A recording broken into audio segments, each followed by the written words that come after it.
오늘 우리 주신 하나님 말씀은 로마서 5장 20절에서 21절 말씀입니다. 같이 합독합니다. 율법이 들어온 것은 범죄를 더하게 하려 함이라. 그러나 죄가 더한 것에 은혜가 더욱 넘쳤나니 이는 죄가 사망 안에서 왕노릇한 것 같이 은혜도 또한 의로 말미암아 왕노릇하여 우리 주 예수 그리스도로 말미암아 영생에 이르게 하려 함이라. 아멘.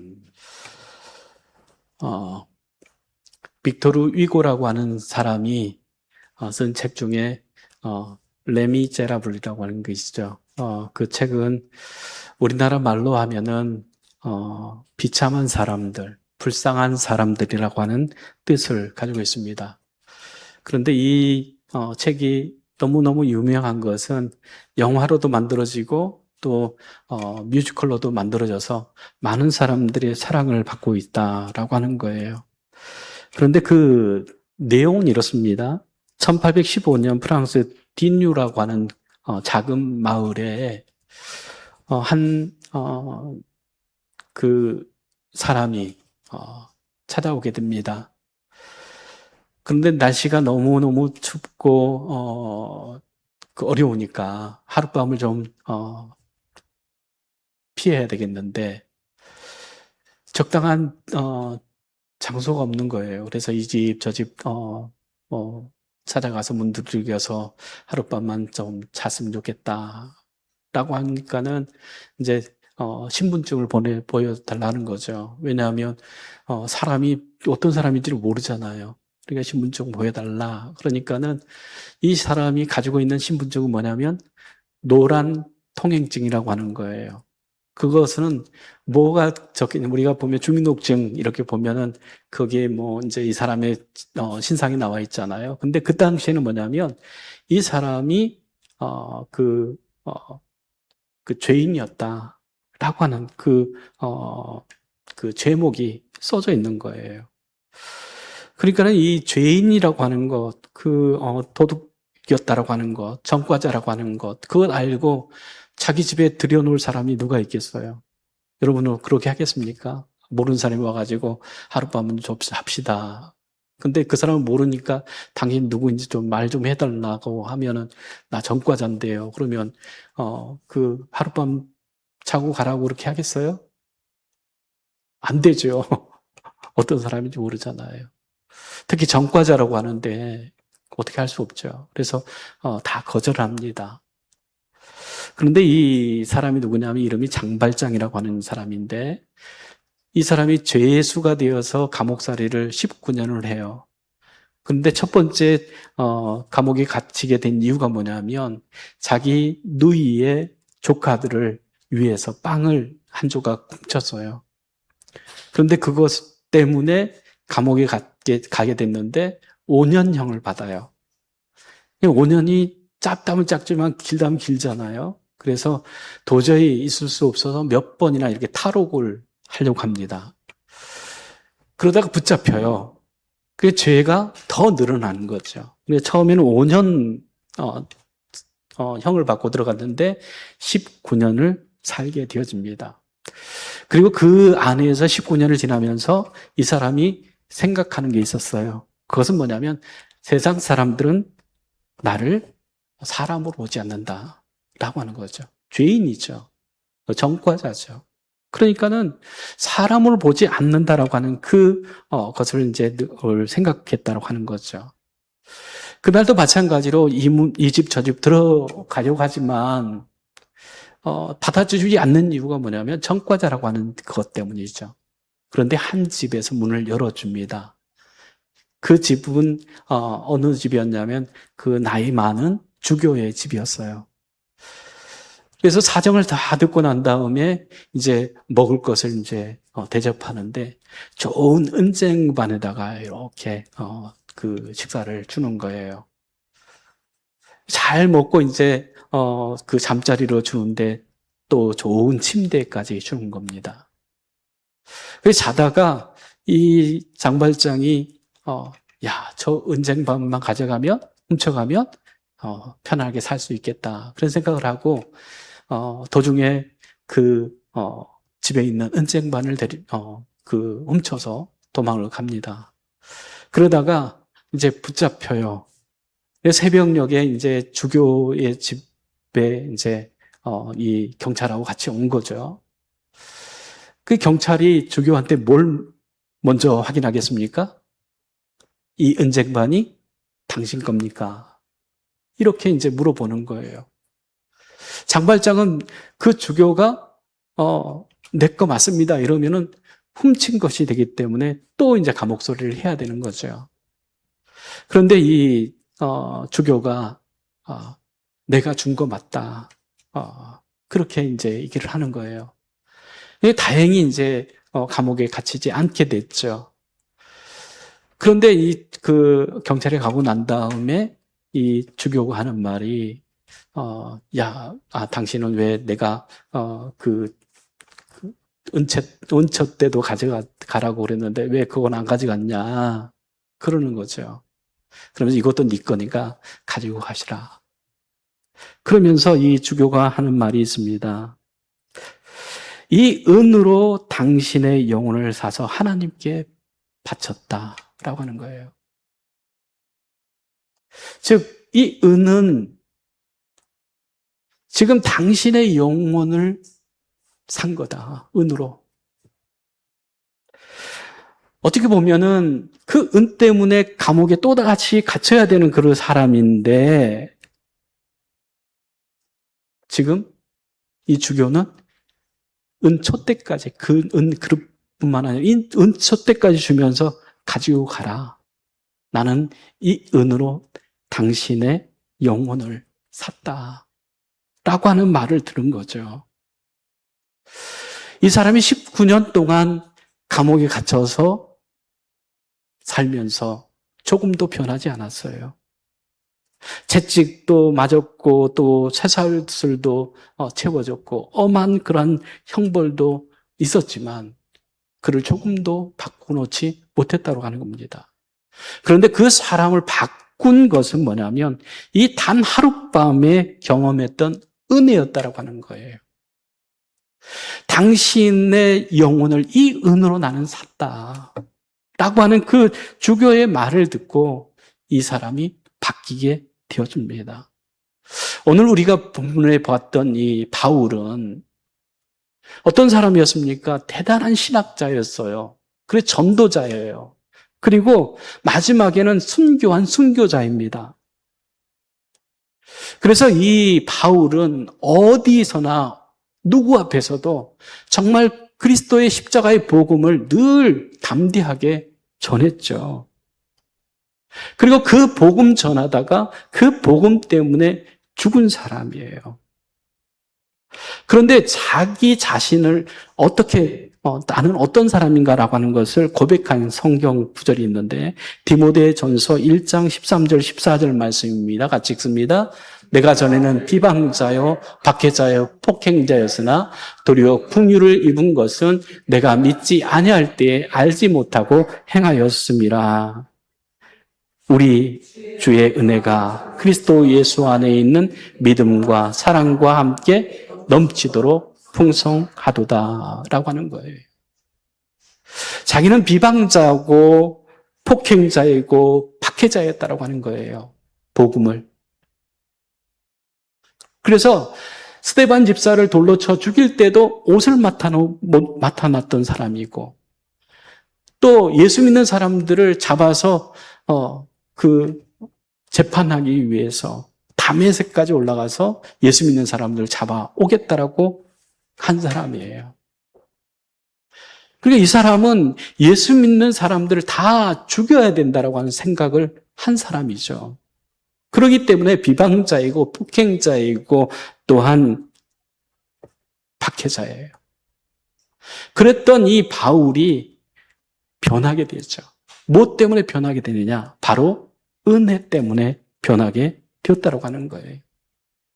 장발장이 변한 것은 다른 게 아니었어요. 감옥이 아니었어요. 그를 사람으로 대접해 주는 그 주교. 또한 은을 주면서도 그 영혼을 위해서 기도하는 그 마음이었다고 하는 사실이에요. 우리가 정말 하나님의 은혜, 하나님의 그 사랑을 우리가 경험하게 되어지면 사람은 변합니다. 박해자이고 비방자이고 폭행자였던 이 바울이 한순간에 변할 수 있었던 것도 마찬가지로 주님의 은혜를 경험한 다음이라고 하는 거예요. 그래서 이 바울은 오늘 본문 말씀 보면 두 가지로 표현을 합니다. 하나님의 은혜에 대해서. 첫 번째는 죄보다 은혜가 넘쳐서 은혜가 죄를 덮어버린다라고 하는 거예요. 로마서 5장 20절 말씀 보면 율법이 들어온 것은 범죄를 더하게 하려 함이라 그러나 죄가 더한 곳에 은혜가 더욱 넘치나니 이렇게 얘기합니다. 율법은 하나님이 주신 것이죠. 시내산에서 하나님께서 친히 그 모세에게 준 것이 율법입니다. 십계명입니다. 그런데 율법이 들어온 것이 범죄를 더하게 하려는 것이다. 이렇게 바울은 얘기를 합니다. 그러면 하나님이 죄를 더 늘리고 싶어서 율법을 주셨느냐? 그것이 아니에요. 여기서 들어온다라고 하는, 왔다라고 하는 이 말은 뭐냐면 슬그머니 들어왔다라고 하는 거예요. 우리가 영화나 드라마 보면 주인공이 나오죠. 그리고 그 주인공을 빛나게 하기 위해서 뭐가 있습니까? 조연들이 있어요. 근데 요즘은 보면은 어떻게 하다가 보면은 주연보다 조연이 빛날 때가 있긴 해요. 그런데 뭐냐면 원래 목적은 뭐냐면 주인공을 빛나게 하기 위해서 조연을 쓰는 거예요. 혼자는 안 돼요. 그래서 그 수많은 조연들을 쓰게 되어 있죠. 마찬가지로 하나님의 구원의 그 드라마의 주인공은 누구냐면 바로 은혜예요. 하나님의 은혜라고 하는 거예요. 그런데 그 은혜를 빛나게 하기 위해서 하나님께서 넣은 것이 있는데 그게 뭐냐면 율법이라고 하는 거예요. 그래서 율법이라고 하는 것을 우리가 잘 알아야 되는 거죠. 율법을 정말 생명처럼 지키는 사람들이 있죠. 그런데 율법은 생명을 지킬 수 있는 것도 아니고, 생명으로 지킬 수 있는 것도 아니고, 또한 지켜지지도 않아요. 우리의 생명을 주시는 분은 바로 하나님의 그 은혜 안에서 우리에게 주신 은혜라고 하는 것입니다. 그래서 율법이 들어온 것은 범죄를 더하게 하려 하는 것이 아니라 죄가 있는 곳에 은혜가 넘치게 하기 위해서 주신 것이다 라고 하는 거죠. 그래서 로마서 3장 20절 말씀 보면 그러므로 율법의 행위로 그 앞에 의롭다 하심 얻을 육체가 있습니까 없습니까? 없다라고 하는 거예요. 그리고 율법으로는 죄를 깨닫게 할 뿐이다라고 하는 거예요. 그게 하나님께서 율법을 주신 것은 뭐냐면 죄를 알게 하기 위해서, 죄를 깨닫게 하기 위해서 율법을 우리에게 주셨다라고 하는 거예요. 그래서 로마서 7장 7절에는 이렇게 얘기합니다. 율법이 탐내지 말라 하지 않았다면 내가 탐심을 알지 못하였으리라. 그게 하나님께서 그 탐내지 말라 말씀하지 않았으면은 그 탐내는 것이 죄라고 하는 것을 알지 깨닫지 못했을 것이다라고 하는 거예요. 도둑질하지 말라라고 하셨기 때문에 도둑질하는 것이 죄라고 하는 것을 알게 되어지는 거죠. 그래서 율법은 뭐냐면 우리가 얼마나 큰 죄인인가라고 하는 것을 깨닫게 하기 위한 것이라고 하는 거예요. 그래서 갈라디아서 3장 24절에는 이같이 율법이 우리를 그리스도로 인도하는 뭐가 됩니까? 초등교사가 된다라고 하는 거예요. 그래서 우리로 하여금 믿음으로 말미암아 의롭다함을 얻게 하신다라고 하는 거예요. 그러니까 율법은 우리를 그 예수 그리스도의 십자가 앞에 가게 하는 거죠. 그리고 그 십자가 앞에서 우리가 구원받는 것, 의롭게 되어지는 것은 그 예수 그리스도께서 십자가에 피 흘려 죽으신 그 피 공로로 우리가 죄 사함을 받고 의롭다함을 얻는다라고 하는 거예요. 그리고 하나님의 자녀가 되어지고 우리가 천국 백성으로 살아간다라고 하는 거예요. 그것을 알기까지 우리를 십자가 앞으로 인도하는, 나가게 하는 그 도구가 뭐냐면 율법이라고 하는 거죠. 만약에 여러분이 손이 이렇게 넘어졌는데 손이 아파가지고 병원에 가요. 그러면 병원에서 뭐라고 그래요? 의사 선생님이 엑스레이 찍어봅시다. 그러죠. 엑스레이 찍었는데 그 결과 이 뼈가 부러졌다고 하는 거예요. 그러면 엑스레이를 찍었기 때문에 부러진 겁니까? 아니면 그 전부터 부러진 거예요? 그럼 엑스레이는 어떤 목적으로 쓴 겁니까? 부러진 뼈를 보게 하는 거예요. 율법이라고 하는 것이 그렇다고 하는 거예요. 율법을 통해서 우리의 죄를 보는 거예요. 우리가 얼마나 죄인인가라고 하는 것을 깨닫는 거예요. 그래서 그 죄를 해결할 수 있는 방법이 뭐냐라고 하는 것을 알게 하는 거죠. 이사야서 64장 6절 말씀 보면 무릇 우리는 다 부정한 것 같아서 우리의 의는 다 더러운 옷 같다 이렇게 얘기를 합니다. 우리는 다 어떻게 다른 거예요? 부정하다라고 하는 거예요. 그리고 우리의 우리가 정말로 이루어 놓은 그 선, 하나님 없이 예수 그리스도의 십자가를 통해서 얻어진 그 은혜 없이 하는 모든 것들, 그것은 뭐냐면 선인 것 같지만 그건 선이 아니에요. 그것은 결국은 뭐냐면 우리를 조금 더 낮게 보이게 하는, 사람 보면서 저 사람은 좀 괜찮은 것 같아, 이 정도예요. 그것으로 구원받는 건 아니에요. 세상 사람들이 저 사람은 좀 사람이 참 선해, 좋아 이렇게 하는 걸로 인해서 구원받았다라고 하는 얘기 들어보셨습니까? 없잖아요. 그냥 조금 더 좋은 옷, 깨끗한 옷 입은 것뿐이에요. 그걸로는 구원받을 수 없어요. 그래서 로마서 3장 10절에는 기록된 바 의인은 없나니 하나도 없다라고 하는 거예요. 우리가 정말 이 세상에 살면서 좀 착한 사람, 좋은 사람 되고 싶은 마음들을 있어서 좀 선하게 착하게 좀 살자라고 하는 것, 그것은 뭐냐면 우리가 세상 사람들이 볼 때에 조금 괜찮은 사람인 거지 그걸로 천국 간다 이건 아니에요. 예수 그리스도의 보혈의 그 피로 죄의 사함을 얻는 사람만이 구원을 얻는다라고 하는 거예요. 그렇기 때문에 이 바울은 20절에서 얘기하죠. 그러나 죄가 더한 곳에 뭐가 넘칩니까? 은혜가 넘쳤다라고 하는 거예요. 그러니까 우리가 나는 정말 보잘것없는 사람이다. 나는 정말 하찮은 그런 사람이다. 그런 생각을 가질 수 있죠. 바울처럼 정말로 나는 죄인 중에 괴수입니다라고 그렇게 고백하는 그런 사람들이 있어요. 그래서 미보다 모든 사람이 받을 만한 이 말이여 그리스도 예수께서 죄인들을 구원하시기 위하여 세상에 임하셨다. 나는 죄인 중에 괴수다. 누가 한 말입니까? 바울이 얘기한 말이에요. 근데 바울은 어떤 사람이라고 소개를 했습니까? 처음에? 복음의 전도자이고 또 신학자이고 또 순교자예요.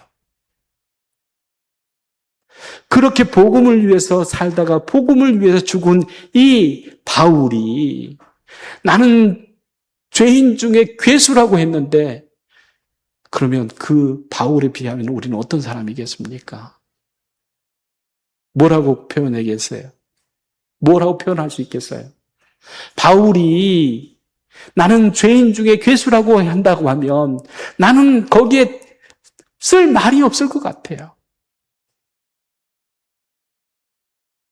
그런데 우리가 21절 말씀 보면 이렇게 얘기합니다. 같이 읽습니다. 이는 죄가 사망 안에서 왕노릇함같이 은혜도 또한 의로 말미암아 왕노릇하여 우리 주 예수 그리스도로 말미암아 영생에 이르게 하려 함이라. 이렇게 얘기합니다. 그러니까 하나님의 그 은혜, 하나님의 그 사랑이 우리를 변화시킨 거예요. 바울이 정말로 죄인 중에 괴수임에도 불구하고 나를 구원하시기 위해서 예수 그리스도께서 이 땅에 오셨다라고 하는 거예요. 그것이 하나님의 은혜예요. 그것을 깨닫은 사람만이 나는 죄인 중에 괴수입니다.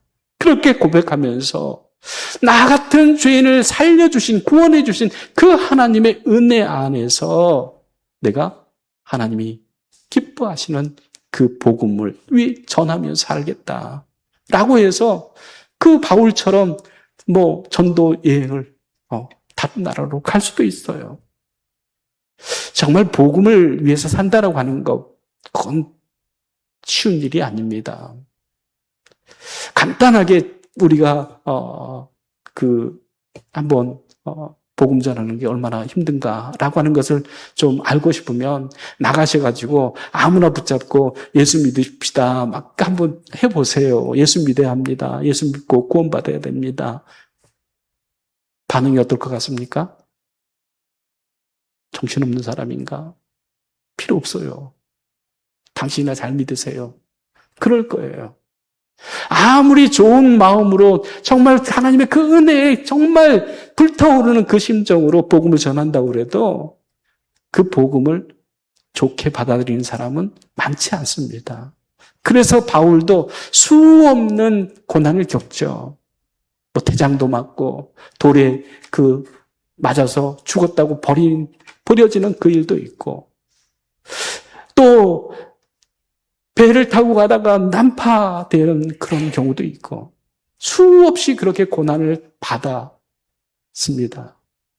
그렇게 한 이유는 단 한 가지밖에 없어요. 하나님의 은혜가 너무너무 크다라고 하는 거예요. 하나님의 은혜를 정말로 그렇게 깨달으면은 복음을 위해서 살게 되어 있다고 하는 거예요. 그래서 은혜도 또한 의로 말미암아 뭐 한다는 거예요? 왕노릇한다라고 하는 거예요. 그전에는 죄가 우리의 왕이 되어서 우리를 사망의 길로 늘 인도했어요. 그런데 이제는 예수 그리스도의 영, 하나님의 그 은혜로 말미암아서 구원받았어요. 이제 의의 종 되었어요. 그러면 의의 종으로서 하나님의 종으로서 하나님의 영광을 위해서 살아가게 되는 것이 당연하다고 하는 겁니다.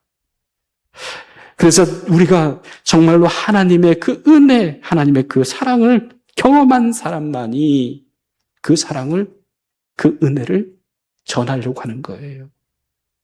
그래서 넘치는 은혜는 그리스도로 말미암아서 영생을 얻을 뿐만 아니라 그 영생을 나만 갖는 것이 아니라 그 영생을 나누고 베풀고 모든 사람들이 영생을 얻게 되어지기를 소망한다라고 하는 거예요. 그 수고를 복음을 위해서 수고한다라고 하는 겁니다. 그래서 우리가 정말로 하나님의 그 은혜를 우리가 받은 자이면 예수 그리스도를 통한 생명 안에서 우리가 같이 왕노릇한다라고 하는 거예요. 죄의 종이 되어서 죄가 이끄는 대로 사는 것이 아니라 하나님의 그 은혜 안에서 구원받는 사람들은 그 은혜의 그 종, 하나님의 종 되어서 그 은혜를 전하는 자로 살아가게 되어 있다라고 하는 것입니다. 그래서 디도서 2장 11절 14절 말씀 같이 한번 읽겠습니다. 모든 사람에게 구원을 주시는 하나님의 은혜가 나타나 양육하시되 경건하지 않는 것과 이 세상 정욕을 다 버리고 신중함과 의로움과 경건함으로 이 세상에 살고 복스러운 소망과 우리 크신 하나님 구주 예수 그리스도의 영광이 나타나심을 기다리게 하셨으니 그가 우리를 대신하여 자신을 주시면 모든 불법에서 우리를 속량하시고 우리를 깨끗하게 하사 선한 일을 열심히 하는 자기 백성이 되게 하려 하심이라 라고 하는 거예요. 선한 일을 열심히 하는 자기 백성 되게 하기 위해서 하나님께서 우리에게 의의 종으로, 하나님의 종으로 살게 하신다라고 하는 거예요. 우리가 정말로 죄의 종으로 살면 그 결과는 죽음이잖아요. 사망이잖아요. 그런데 의의 종으로 살게 되면 평안과 생명, 예수 그리스도 안에 있는 영원한 천국이 우리 것이 되어진다고 하는 거예요. 그 천국을 위해서 사는 것, 이게 바로 그리스도인들의 삶이에요. 오늘도 우리 목양의 모든 가족들 사는 이유가 다른 데 있잖아요. 이미 우리는 구원받은 사람들 아닙니까? 이제 이걸로 끝나도 우리는 너무너무 행복하고 복된 사람이에요. 그런데 아직 세상에 두시는 이유는 뭐냐면 우리를 통해서 하나님의 은혜를 더 많은 사람들에게 흘려보내라고 하는 거예요. 그들을 통해서 그들이 그 복음을 통해서 은혜를 통해서 구원받게 하시기 위함이라고 하는 겁니다. 그래서 선을 위해서 열심히 살라. 누구처럼요? 하나님의 백성답게. 이게 우리를 불러주신 구원하신 하나님의 은혜의 삶이라고 하는 것을 우리 생각하면서 은혜 주신 하나님, 그 은혜를 정말 크게 귀하게 아름답게 생각한다고 그러면 바울처럼 정말 그 은혜를 나누고 전하는 일에 우리가 쓰임받는 목양의 모든 가족들 되어져서 하나님의 나라의 영원한 천국에 빛나는 귀한 보석 같은 사람들 되어지길 간절히 주의 이름으로 축복합니다. 기도하겠습니다. 하나님 아버지 참 감사합니다. 우리를 구원해 주신 것은 우리의 의 때문이 아니고 하나님의 온전한 은혜 때문임을 고백합니다. 우리가 바울처럼 비방자고 박해자고 폭행자였지만 우리를 구원하여 주시기 위하여 이 땅에 예수 그리스도를 보내주시고 그 예수 그리스도를 통한 하나님의 그 구원을 우리에게 주셨사오니 하나님 그 은혜 때문에 우리가 살아갑니다. 하나님 그 은혜를 나누고 또한 베풀면서 하나님의 온전하신 그 사랑, 은혜를 전하며 살아가는 저희들 되게 하여 주시고 그 은혜를 또한 깨닫는 자들이 예수 그리스도의 십자가 앞에 나오고 그 십자가 앞에서 하나님의 그 주시는 구원, 하나님의 그 주시는 천국을 누리며 살아가는 구원의 역사가 날마다 더해지는 일에 우리 모든 목양의 가족들이 쓰임받는 저희들 되게 하여 주시옵소서. 예수님의 이름으로 기도리옵나이다. 아멘.